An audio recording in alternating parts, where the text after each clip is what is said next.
आज हमारे साथ नागपुर की one of the finest actors and Nagpur pride doctor Shweta Pen से जुड़ी है. Thank you so much for joining us ma'am. Thanks my pleasure. Before I ask anything, आपकी जर्नी के बारे में बताइए. आप मैरिड है, उसके बाद भी आपने अपना थिएटर कंटिन्यू रखा. क्या आपको फैमिली से इतना ज़्यादा सपोर्ट था हमेशा से?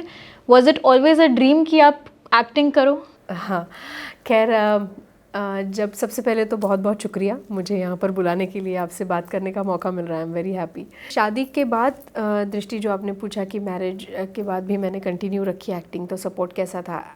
मेरी शादी हुई तो नागपुर में ही, और मैं ससुराल भी नागपुर में ही था. और नागपुर में जैसे कि आप जानते हैं कि थिएटर की एक्टिविटी बहुत लिमिटेड है अभी भी. तो जो प्लेज होते हैं वो कमर्शियल बहुत कम होते हैं, और ज़्यादातर वो स्टेट कॉम्पिटिशन्स के लिए या फिर वन एक्ट प्ले कॉम्पिटिशन्स अगर होती है उसके लिए होते हैं. तो उसके लिए ना एक लिमिटेड पीरियड होता है रिहर्सल्स का भी. जैसे विंटर्स में कॉम्पिटिशन्स होती है तो उसके 1 महीना पहले रिहर्सल होती है. उसके बाद में प्ले जब हो जाता है तो उसका एक ही शो होता है जो कि कंपटीशन में होता है. Then if you win the competition तो फिर आप आगे जाते हैं, फिर से रिहर्सल्स होते हैं. लेकिन so as it is a very limited period assignment. तो वो बहुत आसान था मेरे लिए, क्योंकि मेरे इन लॉज को भी पता था. और हाँ, मैंने मेरा एजुकेशन भी शादी के बाद काफ़ी सारा कंप्लीट किया. तो ऐसा नहीं था कि पूरा एजुकेशन मेरा हो गया था और फिर मेरी शादी हुई. तो मेरा कॉलेज भी होता था, मेरी पढ़ाई भी होती थी. जब मेरी पढ़ाई होती थी तब मैंने थिएटर नहीं किया. तो वो इट वाज वेल बैलेंस्ड. तो उन्हें भी सपोर्ट करने में कुछ लगा नहीं, बिकॉज उन्होंने मेरे प्लेस देख रखे थे शादी के पहले भी. मेरे हस्बैंड जो है अजीत जी, वो भी थिएटर कर चुके हैं. तो वो एक अच्छा सा एक ये हो गया था. मेरे फादर इन लॉ भी थिएटर कर चुके थे, तो वो जानते थे कि कैसा क्या प्रोसेस होती है, और इतने दिन आपको रिहर्सल करनी है, उसके बाद में घर के काम भी है. और फिर जब रिहर्सल्स होती थी तो हमने काम बांट लिए थे. I was into a joint family after my marriage. तो सब कुछ साथ में मैनेज करना. हाँ, लेकिन because it was a joint family I think it became easier for me to manage, because काम डिस्ट्रीब्यूट हो जाते थे. मेरे जो हिस्से के काम थे वो मैं करके चली जाती थी, या कभी आने के बाद करती थी. और मेरे पति भी मेरे साथ प्लेस में थे तब. तो वो मेरे लिए और भी आसान हो गया, क्योंकि तब घर में किसी को ये चिंता नहीं थी कि भाई रात को रिहर्सल पे लेट हो गया तो ये घर पे अकेले कैसे आएगी, या फिर there was always somebody to drop me at home. तो वो इजी हो गया. एक बहुत बड़ी चीज़ जिससे मुझे मदद हुई या ताकत मिली कह सकते हैं, वो था नज़रिया थिएटर की ओर देखने का मेरे इन लॉज का. क्योंकि मेरे फादर इन लॉज प्लेज कर चुके थे, ही वॉज इनटू थिएटर. तो वो जानते थे कि हाँ, ये एक अच्छी कला है, और उन्हें कोई ऑब्जेक्शन नहीं था मेरे थिएटर करने से. तो वो मेरे लिए इजी हो गया. तो इसलिए मुझे मेरी तरफ से ऐसा बहुत कुछ, अपार्ट फ्रॉम कन्विंसिंग कि ये प्ले है, मुझे स्क्रिप्ट अच्छी लगी है और मैं ये करना चाहती हूँ, तो वो एक परमिशन वाला हिस्सा थोड़ा सा टेंशन वाला होता था. हाँ. क्योंकि तब नई नई शादी हुई थी और परमिशन लेना पड़ता था. लेकिन उसके बाद things were easy. Like after marriage आपके पास लाइक एक 2 year old आपका बच्चा भी है. तो उसके बाद और कैसी चीज़ें स्ट्रगल में आई आपको अपने थिएटर को लेकर? जब मैंने कंसीव किया, मैं आज बेदव्रत तो अभी 2 साल का हुआ है, लेकिन जब मैंने कंसीव किया तब मैं ऑलरेडी एक प्ले कर रही थी मुंबई में, commercial play a perfect murder करके. तो वो तो ऑन फ्लोर था, उसके शोज़ चल रहे थे, और मैं वाकिफ़ नहीं थी मेरी प्रेगनेंसी से, मुझे नहीं पता था. लेकिन वन फाइन डे मुझे पता चला, और फिर ऐसा था कि अब कमिटमेंट है. प्लेज हम यूएस जाने वाले थे 4 महीने के लिए प्ले को लेकर. तो मैं पहले तो थोड़ा टेंशन में आ गई कि करूं क्या.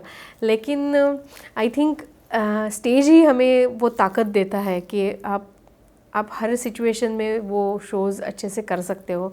जब मैं वो प्लेस कर रही थी तब मैं I use to pray show start होने से पहले कि रंग देवता, जिसे हम कहते हैं नटराज, जो कि देवता है थिएटर की, तो मैं उन्हें प्रे किया करती थी कि शो में मुझसे कोई गलती ना हो, और जब मैं स्टेज पर हूँ तो ये मुझे याद ना रहे कि मैं प्रेग्नेंट हूँ.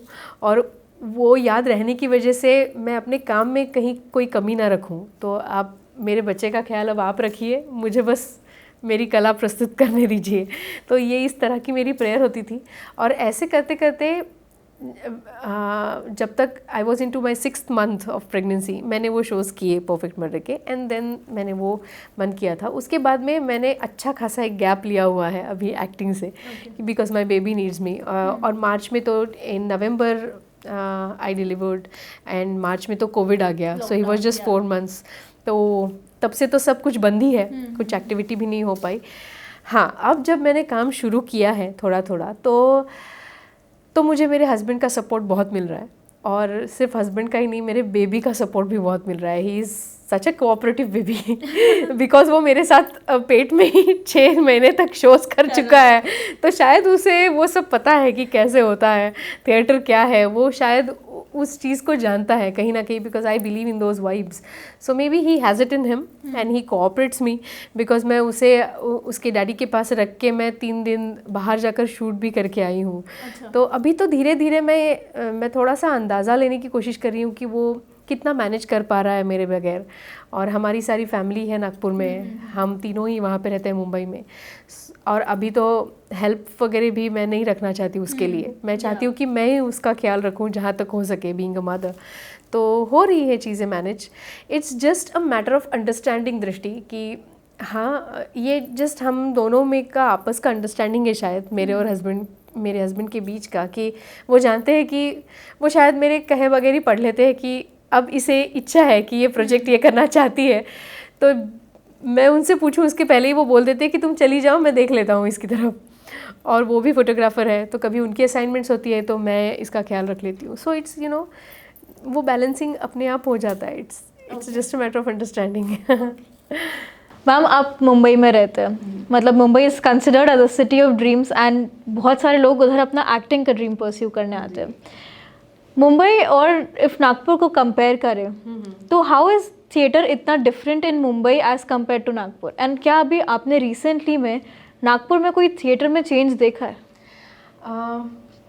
सबसे बेसिक डिफरेंस ये है कि यहाँ पे अमेच्योर थिएटर है, वहाँ पे प्रोफेशनल थिएटर है। मतलब वहाँ पर ऐसे लोग हैं जिनकी रोज़ी रोटी थिएटर है, तो वहीं से पूरा डिफरेंस हो जाता है। क्योंकि यहाँ पे मतलब मैं भी खुद जब नागपुर में थी तो मैंने जितने सीनियर आर्टिस्ट के नागपुर के, हालांकि सारे ही अच्छे डायरेक्टर्स और सीनियर आर्टिस्ट के साथ काम करने का मौका मुझे मिल गया, उतनी मैं खुशकिस्मत रही हूँ। तो मैंने एक बात ऑब्जर्व की है कि यहाँ पे तो सब लोगों का अपना अपना कोई ना कोई बिजनेस है, कोई जॉब कर रहे हैं, कुछ काम कर रहे हैं, और वो ख़त्म करने के बाद दिन में शाम को हमारी रिहर्सल्स होती है लेट, और फिर वो प्लेस होते हैं। तो ये जो एक्टिविटी है ना, ये हॉबी के तौर पे यहाँ पे की जाती है। ओके, सो कमर्शियल थिएटर यहाँ पे नहीं है।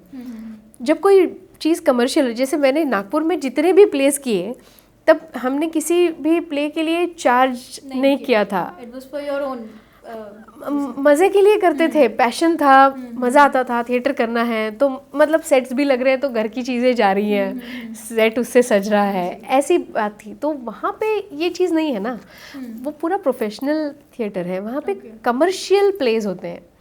यहाँ पे प्लेज सेट ही होते हैं वो स्टेट कॉम्पिटिशन्स के लिए या फिर कोई फेस्टिवल हो रहा है उसके लिए। तो वहाँ पे बेसिक डिफरेंस है। तो ये जब यहाँ पे अभी जो आपने पूछा कि अब क्या डिफरेंस आपको नज़र आ रहा है, तो हाँ, अच्छे अच्छे ग्रुप्स जो है वो ऊपर आ रहे हैं और कमर्शियल थिएटर की ओर जा रहे हैं। मैंने एड्स भी देखी है न्यूज़पेपर्स में कि, और जानती भी हूँ जो सीनियर आर्टिस्ट वो अच्छे अच्छे कमर्शियल प्लेज लेकर आ रहे हैं। अब हमें देखना यह है कि इनका रिस्पॉन्स पहले तो अपनी मिट्टी में कैसा आता है, उनको यहाँ पे कैसा रिस्पांस मिलता है। क्योंकि अब तक का जो कल्चर है इतने सालों से, वो होता यूँ है कि आप और हम दोस्त हैं, मेरा प्ले है तो आप देखने आ जाते हैं, ना टिकट निकालने का कोई सवाल है ना कुछ, आपका प्ले है तो मैं देखने आ जाती हूँ।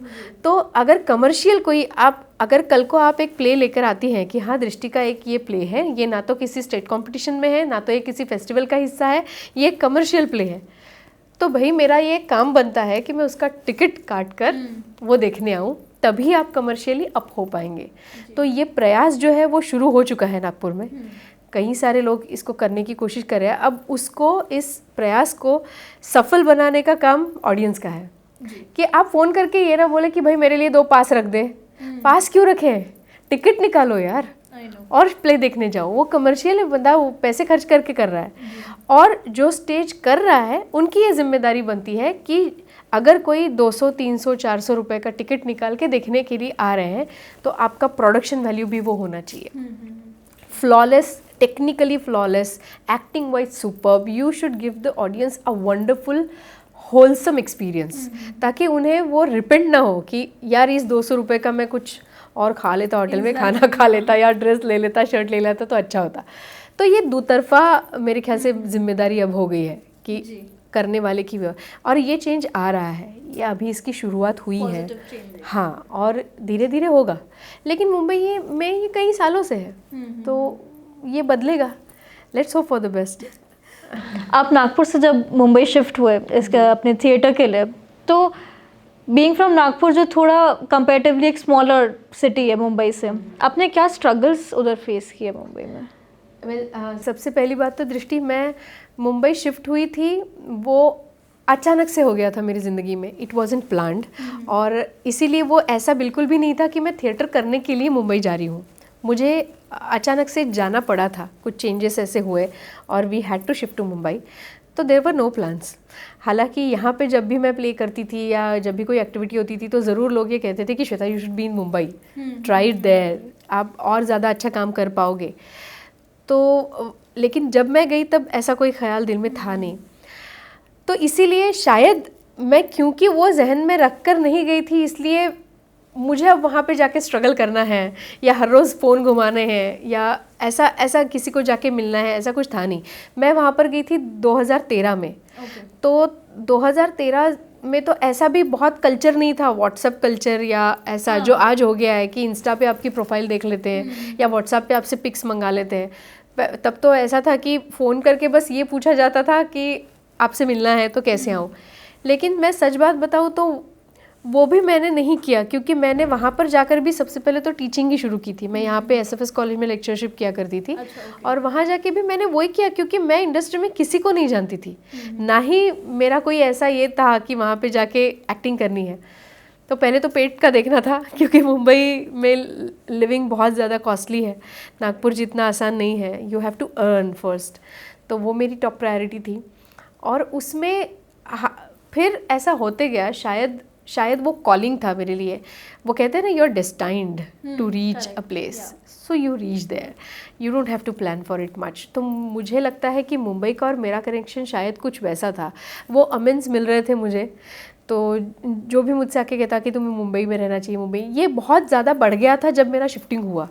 तो ये फ्रीक्वेंसी बहुत बढ़ गई थी लोगों की मुझसे ये कहने की कि तुम्हें मुंबई में होना चाहिए। तो इसलिए शायद जब मैं वहाँ गई तो एक कॉन्फिडेंस था कि हाँ, हम कुछ कर लेंगे।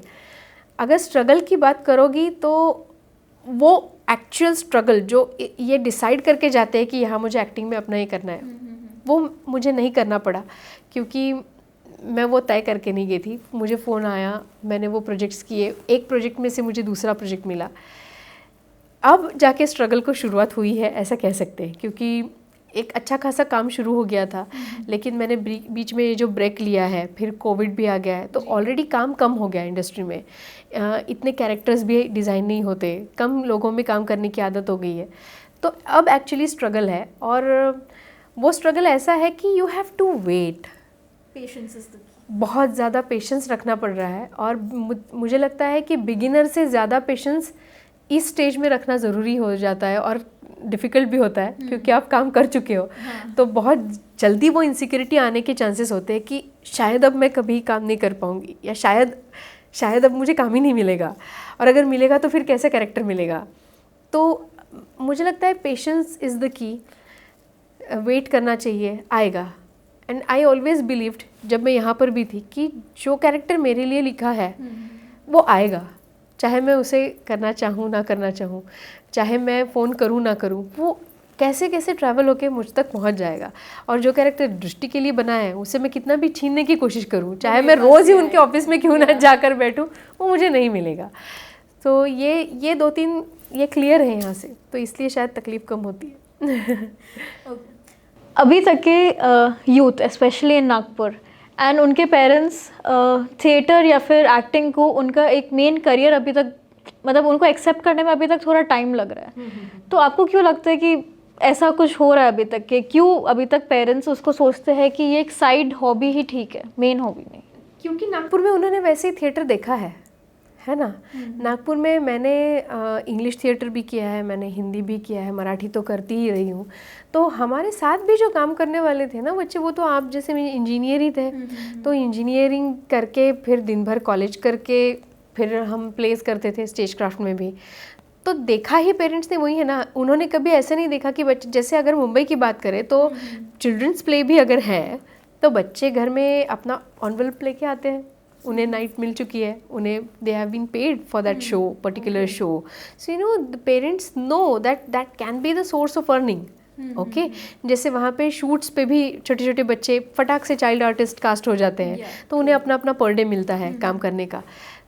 यहाँ पे वो है ही नहीं ना, जब पेरेंट्स ने कभी देखा नहीं है तो they don't have the idea कि यहाँ पे रह के वो हो सकता है। अब ये तो जाहिर सी बात है दृष्टि, अभी भी कि अगर आपको, बहुत कम लोग नागपुर में ऐसे हैं, मैं ये नहीं कहूँगी कि है ही नहीं, लेकिन है अगर बहुत कम है जो एक्टिंग करके अच्छा खासा पैसा कमा रहे हैं, यू नो। तो वो एक अलग बात हो गई है। यहाँ पे मेरे ख्याल से काम कम है, लिमिटेड काम है एक्टिंग में। अगर आपको एक्टिंग या डायरेक्शन या इसमें पैसा कमाना है तो इसीलिए parents are on the back foot, ये उनकी भी गलती नहीं है। लेकिन हाँ, ये मैं नहीं कहूँगी कि इसमें करियर हो ही नहीं सकता, ऑफ कोर्स हो सकता है। बस उसके लिए पेरेंट्स को थोड़ा सा लीनियंट होना है, बच्चों को थोड़ा और परसिस्टेंस रखना है और मेहनत करनी है, और मुंबई जाना है या फिर पुणे जाना है जहाँ पर एक्टिव थिएटर ग्रुप्स है, जहाँ से अब्जॉर्ब होते हैं कमर्शियल थिएटर के लिए बच्चे। तो यहाँ पे अब तक वो कल्चर नहीं आया है, धीरे धीरे हो रहा है। शायद आगे के कुछ सालों में वो हो भी जाए, तो तब ये अपने आप ब्रेक हो जाएगा। लेकिन अभी नहीं है, इसकी वजह ये है कि क्योंकि उन्होंने कभी देखा नहीं है ये, इसमें से अर्निंग हो सकती है। आपकी फिल्म बार्डो, उसको इतना नेशनल अवार्ड मिला है, आपका एक्सपीरियंस कैसा था उस फिल्म में? आप जब आपको अवार्ड का न्यूज़ मिला तो how was your reaction? I was numb, समझ में ही नहीं आया कि क्या मैं जो सुन रही हूँ वो सचमुच हुआ है या मतलब पता नहीं, मेरे कानों पे विश्वास नहीं हो रहा था। Bardo was a wonderful experience, terrific experience. ये जब कॉन्सेप्ट मुझे हमारे जो डायरेक्टर है भीमराव मुडे, उन्होंने जब सुनाई तो मुझे बहुत बहुत पसंद आई, क्योंकि मैं इस पे लिखना चाहती थी। Is a perfect blend of you know science and dreams, और इसका अलग ही था। और मुझे ये पता चल गया कि अगर मुझे ये फिल्म लिखनी है तो बहुत पढ़ाई करनी पड़ेगी पहले। मुझे एटॉमिक फिज़िक्स पढ़ना पड़ेगा, पार्टिकल फिज़िक्स पढ़ना पड़ेगा। मेरा सब्जेक्ट है केमिस्ट्री, लेकिन मुझे फिज़िक्स पढ़ना पड़ेगा, and that is what attracted me the most. तो मैंने कहा मुझे सर ये फिल्म लिखनी है, और मैं शुक्रिया अदा करूँगी उनका, क्योंकि मैंने तब ऐसा कुछ अच्छा खासा लिखा नहीं था फिल्म में। मतलब प्लेस लिखे हुए थे, लेकिन फिल्म के लिए मैंने कभी कुछ लिखा नहीं था। फिर भी उन्होंने ये विश्वास रखा कि मैं कर पाऊँगी, और उन्होंने ये काम सौंपा मुझे। तो जब हम बार्डो बना रहे थे तब हर कोई क्रू मेंबर यही सोच रहा था कि हाँ यार, ये फिल्म को रिकग्निशन मिलना चाहिए। ऐसे नहीं कि नेशनल अवार्ड या ऐसे, बस लोगों को पसंद आनी चाहिए, इसको रिकग्निशन मिलना चाहिए। हम इतनी मेहनत कर रहे हैं, अच्छा कुछ होना चाहिए फिल्म के साथ। And then when we got the news कि, हालांकि फेस्टिवल्स में उसको बहुत सराहा गया, मामी में हुआ, ईफी में हुआ, हर एक स्क्रीनिंग के बाद लोग आके हमसे बात करते थे, बताते थे बहुत अच्छा लगा। बहुत देर तक क्रिटिक डिस्कशंस होते थे कि ऐसा क्यों, सवाल आते थे। तो अच्छा लगता था कि लोगों को सोचने पे मजबूर कर दिया है हमने। लेकिन national was something beyond our imagination, and we were like oh my God, cloud 9 कि चलो मिल गया जो चाहिए था। तो अब we are reliving the film kind of. Ma'am, if there is any message जो आप यंग एक्टर्स या स्ट्रगलिंग एक्टर्स को देना चाहते तो please feel free. Young actor, मैं मैसेज देने लायक सही कहूँ तो इतनी मैं अभी बड़ी नहीं हुई हूँ। हाँ, एक फ्रेंडली सजेशन मेरा ये होगा कि कई बार क्या होता है दृष्टि, मुंबई में, पुणे में जो बहुत बहुत आशाएं लेकर आते हैं, सपने लेकर आते हैं। आपने जैसे कहा मुंबई ड्रीम सिटी है, मेरी बात तो खैर अलग थी। मेरा वहाँ जाने का ये नहीं था कि मैं एक्टिंग करूँ और इतनी आगे जाऊँ इसमें। लेकिन जो बच्चे अभी अभी आते हैं, तो यहाँ पे ना नागपुर में कैसे होता है बताती हूँ। एक अगर स्क्रिप्ट आ गई तो हम इतना छोटा हमारा सर्कल है यहाँ पे थिएटर का कि देख के ही समझ में आ जाता है, अरे इस कैरेक्टर के लिए इसको ले लेंगे, ये तो कैरेक्टर इनको पूछ लेंगे, अगर ये खाली नहीं है तो इनको पूछ लेंगे, ये भाई साहब तो कर ही देंगे, और ये अपनी आंटी जी इनको बुला लेते हैं, ये पिंकी कर लेगी और ये दीपू कर लेगा। तो ये कास्टिंग बैठे बैठे हो जाती है। ओके, और फिर फ़ोन जाते हैं और हमें फ़ोन आता है कि श्वेता ये कैरेक्टर है, तुम करोगी? फिर श्वेता देखती है कि क्या वो उस पीरियड में कोई और प्ले नहीं कर रही है या खाली है, हाँ मैं कर लूँगी। तो यहाँ पे इस चीज़ की आदत पड़ने की वजह से मुंबई में जब ऑडिशंस के लिए आपको बहुत वेट करना पड़ता है, कतारों में आप खड़े हैं, पहले अभी तो कोविड की वजह से कतारें नहीं है, सब ऑनलाइन हो रहा है, लेकिन जब मैं वहाँ पे गई थी तब अंधेरी में आई हैव सीन कितने लोग, hundreds of boys and girls, you know, they are waiting in the queues for auditions, और वो हर रोज़ का है। आज YRF में गए, कल धर्मा में गए, कल इधर, हर जगह वो ऑडिशंस दे रहे हैं। तो ऐसे इसमें कई बार क्या हो जाता है ना, कई दिनों तक ऐसा होता है दृष्टि कि आप सिर्फ ऑडिशन देते हो और काम नहीं मिलता। ओके, और फिर कहीं जाके या तो ये लगने लगता है कि मैं बेकार में मुंबई में आया यार, या फिर ये होता है कि शायद मुझे एक्टिंग ही नहीं आती, डिमोटिवेट, ये भी हो जाता है कि हमारा कॉन्फिडेंस लूज़ हो जाता है। तो मैं ये कहूँगी कि आप जो लोग भी मुंबई में आ रहे हो वो एक बात पकड़ के चलो कि आपने चाहे यहाँ पे मेडल्स क्यों ना ले लिए हो कंपटीशन में, वहाँ किसी को नहीं पता कि श्वेता कौन है, उन्होंने आपका प्ले नहीं देखा हुआ है, और आपकी जैसे वहाँ पे 1000 श्वेता है जी, ट्रू। तो उन्हें आप अच्छे लगे या आप सिलेक्ट हो, इसके लिए आपको उनके सामने 100 बार तो आना पड़ेगा कि हाँ यार ये लड़की है, ये उस वक्त भी आई थी ना, हाँ ये कर लेती है, अच्छा वैसे एक बार दे क्या इसको मौका, तो एक बार इसे मौका दे क्या, ये ख्याल उनके दिमाग में आने के लिए आपको 100 बार उनके सामने जाना पड़ेगा। तो आप ये तय करके आओ कि मैं ज़ीरो हूँ, मैंने आज तक कोई मेडल नहीं लिए, मैं बस एक पैशनेट एक्टर हूँ, मुझे काम चाहिए। तो उसके लिए आप पेशेंस रख के आओ, और ये मत समझो कि आपको एक्टिंग नहीं आती इसलिए वो आपको नहीं ले रहे। ज़रूरी नहीं है कि मतलब वो एक ही रीज़न हो, बहुत सारे रीज़न्स होते हैं। आप और मेरे जैसे सिर्फ दो नहीं, वहाँ पे 10 लोग होते हैं, उसमें से 8 को आप पसंद आए और 2 लोगों ने भी एग्री नहीं किया ना, जिसके पीछे भी और कई वजह हो सकती है, तो हो सकता है कि आपकी कास्टिंग ना हो। तो सबसे पहली बात तो ये है कि आपको, मैं ये नहीं कह रही हूँ कि आप क्या कहते हैं उसको, पेसिमिस्टिक बन के आओ, लेकिन हाँ 6 महीने तक मुझे वेट करना है, मुझे कुछ भी माइंड सेट करके आओ यार कि मैं मुंबई में आया हूँ तो मुझे 6 महीने तक शायद कोई काम ना मिले, लेकिन फिर भी मैं डटे रहूँगा, ऐसे कैसे मुझे काम नहीं मिलता है। सब लोगों को पता चलने तक थोड़ा वक्त मुंबई को भी दो। मैंने एक जो ऑब्जर्व किया है दृष्टि, वो ये है कि मुंबई में सिर्फ वही बंदा खाली बैठता है जिसको खुद को काम करने की इच्छा नहीं है, वरना मुंबई के पास सबके लिए काम है। तो ये कई सारे मिथ्स है कि विदर्भ के लोगों को वहाँ पे थोड़ा निगलेक्ट किया जाता है, थोड़ा सौतेला व्यवहार है या स्ट्रगल उनको ज़्यादा है। नहीं, ऐसी बात नहीं है, मैं खुद देख चुकी हूँ। बस ये है कि हाँ थोड़ा टाइम ज़्यादा लगता है, और एक जो है ना वहाँ पे ना सब घड़ी से बंधे हुए हैं जी। आपको 5 बजे का समय दिया है ना, तो आपको 5 कम होते हुए वहाँ पे पहुँच जाना चाहिए। आप 5:15 बजे पहुँचे ना, तो तब तक दूसरा बंदा अंदर जाके मीटिंग कर लेता है, वो फाइनल हो जाता है। तो इसलिए आपको ये कुछ जो ये चीज़ें हैं, ये टिप्स मैं दूंगी, फ्रेंडली टिप्स, कोई मैसेज नहीं, मैं इतनी बड़ी हूँ नहीं कि मैं किसी को मैसेज दूँ, लेकिन ये टिप्स यही है कि भैया पहले पेशेंस रखो, परसिस्टेंस रखो, बार बार जाके मिलो। ऑडिशन मांगे कोई तो उसमें कोई कमी महसूस करने की ज़रूरत नहीं है, या ऐसा कैसे ह्यूमिलिएट नहीं कर रहे हैं वो आपको ऑडिशन मांग के। ऑडिशन तो अमिताभ बच्चन जी भी देते हैं, आमिर खान को भी देना पड़ता है, माधुरी दीक्षित भी देती है। तो ऑडिशन इसलिए होता है कि आप वो कैरेक्टर में कैसे बात करने वाले हो, उसका मतलब ये नहीं होता कि आपको एक्टिंग आती है या नहीं। और दूसरा, टाइम के पाबंद रहो। हम नागपुर में बहुत आराम से रहते हैं, और ये है कि हम 10 मिनट में एक जगह से दूसरी जगह पहुंच जाते हैं। मुंबई में वो नहीं है, तो आपको सारा कैलकुलेशन करके चलना है कि मुझे पहुंचने में कितना समय लगेगा। आगे वाले की रिस्पेक्ट करो, अपने आप को बहुत ज़्यादा ये नहीं समझना है। ये चीज़ें मैं इसलिए कह रही हूँ कि नाम तो नहीं ले सकती, लेकिन कुछ लोगों का ये एटीट्यूड मैंने वहाँ पे देखा है, ऑडिशन मांगा तो ऑफेंड हो गए। ये कौन होता है मुझसे ऑडिशन मांगने वाला, ये एक होता है, उसको निकाल देना चाहिए।